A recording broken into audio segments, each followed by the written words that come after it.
చిన్నప్పుడు బడికి లేటుగా పోతే క్లాస్ బయట నిలబెట్టేది టీచర్లు. మా టీచర్ అయితే లేటుగా వస్తే ఇంటికి పంపుతా అనేటిది. అబ్బా, అట్లయితే దెబ్బకు భయపడి అందరు టైంకి వస్తుండరేమో కదా. అంత సీన్ లేదు, నేనైతే కావాలనే లేటుగా పోతుండే. ఇంకేముంది, రోజు ఇంటికి తోలేదన్నట్టు. కాదు, క్లాస్ బయట నిలబెట్టి చెప్పే క్లాస్ నిన్నుర్రే అనేటిది. టీచర్లు ఆ మాత్రం భయం పెడితేనే పిల్లలు టైంకి వస్తారని ఆశ.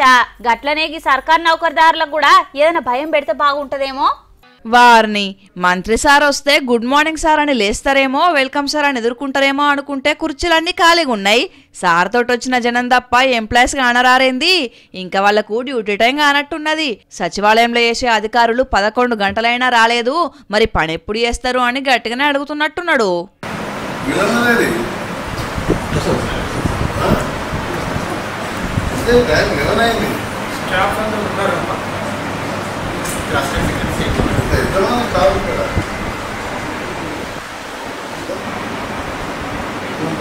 పదిహేడు గంటలు రెస్ట్, 7 గంటలు చేసేది కాదు.